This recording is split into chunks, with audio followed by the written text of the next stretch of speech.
जय हिंद फ्रेंड्स। तो हम पढ़े थे धीरे सिंह दबे शिक्षक परिदृश्य की बुक। इसमें हम कुछ पेज नंबर 26 पढ़ चुके थे और पेज नंबर 27 पढ़ चुके थे। पढ़ेंगे पेज नंबर 28 फटाफट से देख। पेज नंबर 28 में क्या करें, देखो यहाँ पे शिक्षक प्रबंधन के क्या कार्य हो सकते हैं बता रखा हूँ। प्रबंधन के कार्यों को समझा भी रखा है। समझने की बहुत ज्यादा जरूरत नहीं, सिर्फ कार्यों को पढ़ने देना हमको।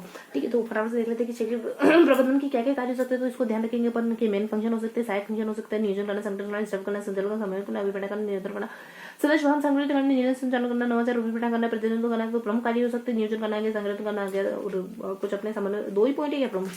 तीन है अपने स्टाफिंग करना और संचालन करना। ये सारे देखो बहुत ज्यादा इसमें पूछेंगे नहीं, मुझे नहीं लगता इसमें तो कुछ पूछा जा सकता है, लेकिन फिर भी थोड़ा थोड़ा अपन देखेंगे। देखो मेन मुझे जहाँ से लगता है ना वो ये क्वेश्चन हो सकते हैं, जैसे शिक्षा प्रबंधन के सिद्धांत वगैरह नहीं पूछेंगे, शिक्षा विभाग वगैरह। यहाँ से देखो यहाँ अपने कुछ बहुत बाद में जाके अपन इसको इस प्रक्रिया को पढ़ेंगे शायद तक। मतलब ये जो मूल थीम है ना अपने की शिक्षा प्रबंधन, SMC SDMC है ना, तो ये बहुत आगे है यहाँ पे। इस वजह से ये बात बहुत ज्यादा इंपॉर्टेंट है नहीं, तो इनको थोड़ा सा ही पढ़ेंगे, उतना ही तवज्जो देंगे जितना इंपॉर्टेंट। तो देखो ये नियोजन क्या होता है, प्लानिंग करना होता है, संगठन क्या होना चाहिए, इनको पढ़ने की जरूरत है नहीं। एक एक थोड़ा सा निगाह डाल लेते हैं और उसके बाद अपना स्टाफिंग क्या होता है, संचालन क्या होता है। चार जो प्रमुख कार्य होते हैं इनको पढ़ेंगे। प्रमुख कार्य बहुत सारे होते हैं, 7 होते हैं, 4 ही समझा रहे, मतलब बहुत समझा रखा है, खाली पढ़ेंगे। और देखो नियोजन क्या होता है, यहाँ से पढ़ना शुरू करते हैं कि प्रमुख कार्य जो होता है शिक्षक प्रबंधन के प्रमुख कार्य के अंदर समझ। नियोजन क्या होता है, नियोजन प्रबंधन और शिक्षक प्रबंधन नियोजन के अंदर निर्धारित किया जाता है कि क्या क्या जाना है और कैसे किया जाना, कब करना है, कहाँ करना है, कौन करना है, परिणाम क्या होंगे और कैसे किया जाएगा। और नियोजन शिक्षक प्रबंधन का महत्वपूर्ण है और प्रत्येक उपक्रम के लिए नियोजन की आवश्यकता होती है। तभी नियोजन उनके द्वारा आधारभूत नीतियों का निर्धारण नहीं होता है, तब तक की कार्यविधि का निर्धारण नहीं किया जा सकता है। प्रबंधन के क्रम में सर्वप्रथम नियोजन की आवश्यकता होती है। संगठन क्या होता है, नियोजन मैं जानती हूँ थोड़ा सा फास्ट पढ़ने, लेकिन बहुत ज्यादा इंपॉर्टेंट है नहीं। देखो अपने को वो पढ़ना है जो अगली इंपॉर्टेंट, ठीक है, जैसे बहुत ज्यादा समय नहीं करना है, वहाँ समय लगेंगे जहाँ इंपॉर्टेंट। देखो SDMC में कुछ सदस्य संख्या कोरम ने कौन कौन सदस्य होता है, उनके कार्य क्या होते हैं और बहुत सारी चीजें आएंगी। सहायक समिति क्या होती है, इनकी बैठकें कब होती है, वो सब अच्छे से याद करेंगे। देखो संगठन में क्या करते हैं, नियोजन जिन लक्ष्यों तथा कार्यक्रमों को निर्धारित करता है, उनके क्रियान्वयन के लिए संगठन एक साधन या उपकरण हो सकता है। इसी क्रम में संगठन को 2 भागों में विभक्त किया जा सकता है, सामान्य संगठन हो सकता है, बौद्धिक संगठन। वास्तव में प्रथम प्रकार का संगठन महत्वपूर्ण होता है, दूसरे प्रकार का संगठन प्रथम प्रकार द्वारा उपयोग किया जाता है। वास्तव में नियोजन के साथ ही संगठन में ज्यादा आवश्यक होता है, क्योंकि इसके साथ निर्धारित लक्ष्य प्रबंधन की सतह इसके क्यों पढ़े, ताकि आपको इत्मीनान रह सब पढ़े। और इसके अभाव में क्रियानिधि असंभव होती है। लुथर गुलिक ने संगठन के प्रबंधन में कुछ 4PS अवधारणा को प्रतिबद्ध किया। पूछ सकते हैं किसने दिया, तो लुथर गुलिक ने दी। एल से ध्यान रखोगे है ना, LPG से ध्यान रखोगे, PVRS में जैसा प्रतिबद्ध क्या है। और इस अवधारणा के अनुसार किसी विभाग के गठन निम्न 4 प्रकारों से किया जा सकता है। एक तो PPP मतलब P फॉर पर्पस है, और then process, then place, then person वगैरह जो है उदाहरण करके उदाहरण तो शिक्षा विभाग जाता है, PWD आ जाता है, वन विभाग आ जाता है, LPC विभाग। लुथर गुलिक ने अपनी पुस्तक पेपर ऑन द साइंस और ऑफ एडमिनिस्ट्रेशन में संगठन के 10 सिद्धांत बताए, जैसे कार्य विभाजन हो गया और विभागीय संगठन के आधार हो गया, बसपन हो गया, स्वदेश समन्वय हो गया, समितियों के अंतर्गत समन्वय हो गया, विकेंद्रीकरण हो गया, आदेश एकता हो गई, लाइन तथा स्टाफ हो गया, प्रत्यय योजना हो जाती है, नियंत्रण का क्षेत्र वगैरह हो जाता है। हेनरी फॉयल ने संगठन के 14 सिद्धांत बताए। कौन सा कार्य विभाजन, देखो अलग अलग है ये सारे। लुथर गुलिक का हेनरी कार्य विभाजन वगैरह आ जाता है, अधिकार अनुशासन, आदेश की एकता वगैरह आ जाता है, निर्देश की एकता वगैरह, सामान्य हितों के समग्र व्यक्तिगत हितों की अधीनता आ जाता है, केंद्रीकरण, सोपान श्रृंखला, कुछ सामय आ जाता, कार्यकाल की स्थायित्वता आ जाता, फल क्षमता आ जाता, आपसी सहयोग की भावना आ जाता, परिश्रम आ जाता। स्टाफिंग क्या होता है, इस प्रकार के अंतर्गत कुछ संगठन संरचना में रखे गए सभी पदों को भरा जाता है। स्टाफिंग मानव शक्ति के नियोजन, उसकी प्राप्ति और प्रशिक्षण और विकास से संबंधित है। प्रत्येक संस्थान की सफलता कुशल स्टाफिंग पर निर्भर करती है। जिस उपक्रम के मानव संस्थान जितना अधिक कार्यशील योग्य प्रशिक्षित अनुभव उनका उतना ही अधिक प्रभावशाली होगा, उनके अभाव में प्रबंधन में भी निष्फलता आ सकती है। जॉर्ज टेडी के शब्दों में स्टाफिंग संतोषजनक कुछ संतुष्ट कार्य शक्ति को प्राप्त करने तथा उसे बनाए रखने का कार्य करता है। संचालन अधीनस्थों का मार्गदर्शन करना तथा उनको परीक्षण करना आता है। प्रबंधन वास्तव में अन्य लोगों के साथ मिलकर कार्य करने की कला है। अतः संचालन करने का अधीनस्थों का आवश्यक आदेश निर्देश देते हैं तथा उनके बतलाते हैं कि अमुक कार्य को कब और कैसे किया जाना चाहिए। इसे निर्देशन भी कहते हैं। और प्रबंधन में संचालन तथा मार्गदर्शन का महत्वपूर्ण स्थान है और बिना उपयुक्त निर्देशन के वांछित परिणाम को प्राप्त नहीं किया जाता। तो बेसिक बात है, कोई महत्वपूर्ण बात नहीं। अब देखेंगे अपने शैक्षिक प्रबंधन के कार्य क्या हो सकते हैं। तो कुछ देखो उनको सिर्फ इतना याद कर लेना कि ये कौन सा मुख्य कार्य कौन से होते हैं, सहायक कौन से प्रबंधन के कार्यों की ध्यान कर लेंगे। थोड़ा सा ये जो कॉन्सेप्चुअल चीजें बताई, मतलब जो फैक्चुअल चीजें बताई उनके याद कर लेंगे। प्रबंधन की कार्य तो नियोजन, देखो अपन ध्यान करेंगे POS, ये तो पोस्ट इकोनॉमी तो याद है इनको, नियोजन है, ऑर्गेनाइजिंग, स्टाफिंग है, डायरेक्शन वगैरह सब अच्छा इसको समझा रखा। ऑर्गेनाइजिंग पोस्ट कोरम, देखो कोर पोस्ट देन कोम, अच्छा ये CM, तो यहाँ पर CM याद कर लेंगे। P से प्लानिंग है, ऑर्गेनाइजिंग संगठन करना, स्टाफिंग डायरेक्शन, स्टाफिंग संचालन करना। स्टाफिंग होता क्या है, थोड़ा सा पढ़ लेते हैं। स्टाफिंग क्या होता है, हम इस प्रकार के अंतर्गत संगठन संरचना रखे गए सभी पदों को भरा जाता है। स्टाफिंग मानव शक्ति और उसकी प्राप्ति, प्रशिक्षण और विकास से संबंधित है, मतलब मानव शक्ति, प्रशिक्षण और कौशल वगैरह। स्टाफिंग यानी कोई स्किल वगैरह हो गया, ठीक है, संचालन करना, समन्वय करना, अभिप्रेरण करना। तो C से कोसियम ढंगना ना, तो C से अपने कोऑर्डिनेशन वगैरह, M से अपने मोटिवेशन वगैरह, C से अपने नियंत्रण करना, कंट्रोल वगैरह आ जाएगा। बाकी सहायक कार्यों को थोड़ा सा याद करेंगे, CDIR यार इंटरनेशनल रिलेशन की आपने सीढ़ी भरवा ली ताकि आपको वो रिलेशन याद हो जाए, ठीक है। आपने मतलब कुछ फैक्चुअल डाटा था तो आपने वो एक बार बोल दिया सारे डाटा, उसके बाद सीढ़ी भरवा ली, उसको रोज सुनते रहते हो खाना खाते हुए, ताकि आपको सारी चीजें अच्छे से याद हो जाए। यूपीएससी का पेपर है ना इस साल आपके, इस वजह से, ठीक है। तो इस तरीके से कुछ संदेश वाहक कम्युनिकेशन वगैरह, सीडी जैसे डायरेक्शन वगैरह है, डिसीजन आ जाएगा, ठीक है। तो संदेश वाहक संगठन वगैरह ये बहुत कभी नहीं पूछेंगे, लेकिन फिर भी थोड़ा सा देखो जानने में कुछ नहीं जाता। इसे तो हमें तो पता थोड़ी ना है क्या पूछेंगे क्या नहीं पूछेंगे, लेकिन मन में इत्मीनान तो रहना चाहिए ना। पूरी बुक पढ़ी मतलब पूरी बुक पढ़ी, ठीक है। तो कुछ अपने सीडी आई आ जाता है, आई से क्या आता है देखो, आई से अपने इनोवेशन वगैरह आ जाता है, और कुछ पी से क्या आ जाता है अपने पी से कुछ आर से रिप्रेजेंटेटिव आ जाता है, ठीक है। तो ये शैक्षिक प्रवर्तन के कार्य को समझा भी रखा। उत्तर को लिखने 10 सिद्धांत को थोड़ा सा याद करेंगे। हेनरी फॉयल ने 14 सिद्धांत बताया।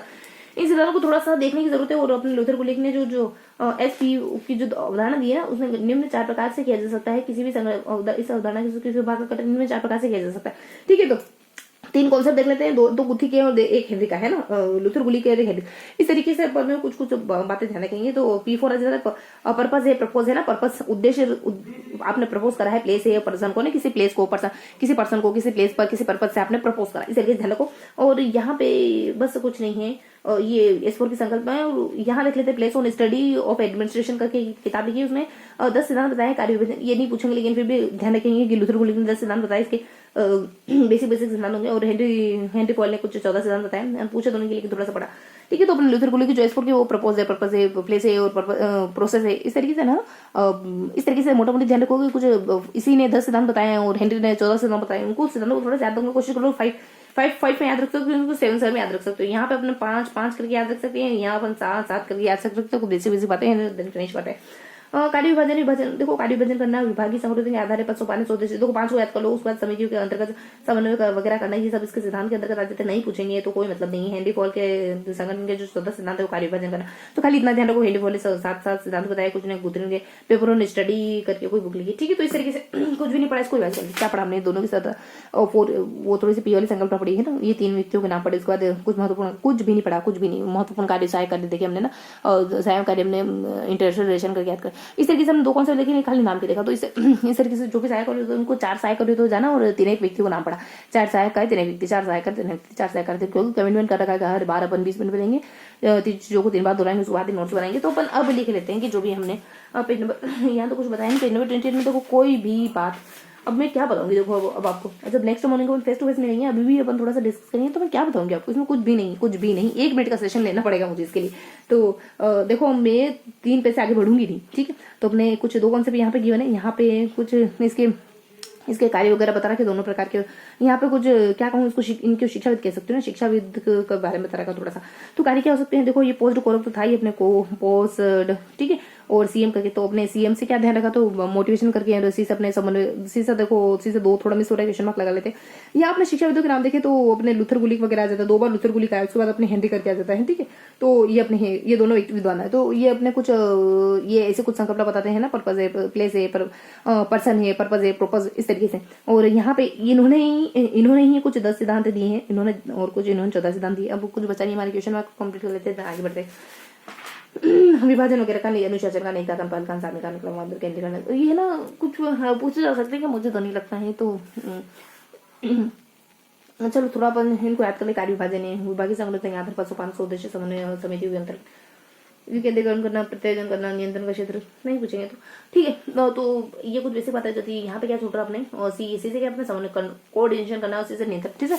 कोऑर्डिनेशन कंट्रोल, ठीक है। तो इस तरीके से हमने कुछ बेसिक बातें जानी पेज नंबर 28 में। तो चलो यार अब क्या ही रखा है हमने पूरा पढ़ने का, तो अब मुझे तो बिल्कुल इंपॉर्टेंट नहीं लग रहा है कुछ कार्य विभाजन करना, लेकिन पढ़ लेते हैं थोड़ा सा, ठीक है। तो यहाँ पर कुछ 1 2 3 4 5 में देखिए कार्य विभाजन करना और संगठनों के आधार विभागीय संगठन पद सोपान करना, उद्देश्य समन्वय स्थापित करना और समिति के अंतर्गत समन्वय स्थापित करना, ठीक है। तो समन्वय करना, पद विभाजन करना है ना, तो जो मेन बातें हो जाती है, तो विभाजन करना, समन्वय करना। और वीएस है ना, वीएस ध्यान रखो, यहाँ क्या ध्यान रखो, तो वीएस ध्यान रखोगे। केंद्रीकरण आदेश है ना, तो वी है, आ है, लाइन है, निष्ठा प्रत्यायोजन करना, नियंत्रण का क्षेत्र, ठीक है। तो नियंत्रण का क्षेत्र आ वी एन है ना, तो वी आ मतलब VAPN, तो इस तरीके से अपन विभाजन VS है, VS और VAPN, ठीक है। तो इस तरीके से वैसे पापा है ना, वैसे पापा, इसको एक ओपन यहाँ से, ठीक है।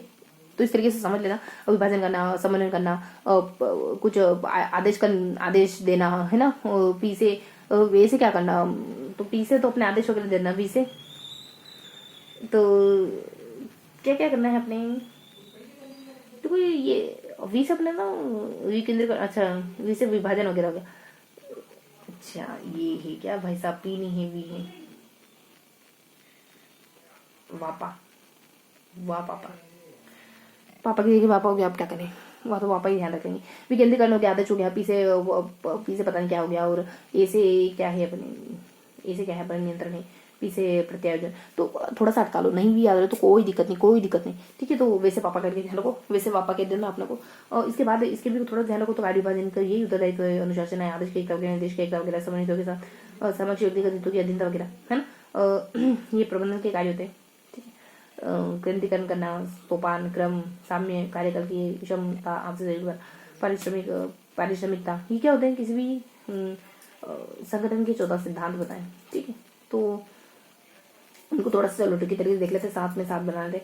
अब विभाजन वी है, अधिकार वी है, ए है, ए एन एकता ना, ई है, देन सामान्य हितों की समझ, हितों की अधीनता, हित है, क्या ध्यान रखिए, वी के बाद अब मतलब ए 2-3 बार आएगा, ए करके इसकी पावर लगा लो 4 करके, है ना, और हितों की एच करके, वाह अरे वाह क्या बात है, ऐसे वाह बहुत खूब, ऐसे करके के एस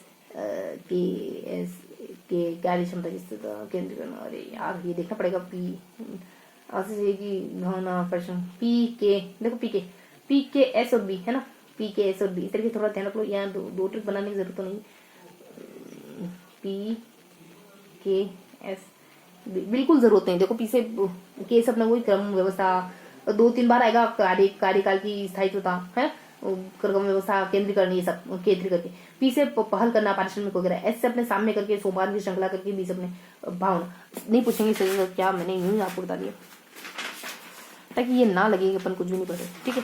तो अब पेज नंबर 29 देख लेते हैं, कुछ नहीं बताया यहाँ पे, अन्य जबरदस्ती और सिद्धांत के नाम पढ़ लिए। अच्छा पोस्ट को पढ़ तो चुके थे अपन, रिविजन भी कर चुके थे, तो ये था अपना पेज नंबर 28 जिसमें हमने कार्ययोची कर जाना, फिर लास्ट में हम लोगों ने ये भी पढ़ लिया, ठीक है। तो हम मिलते हैं अगले सेशन में फेस टू फेस।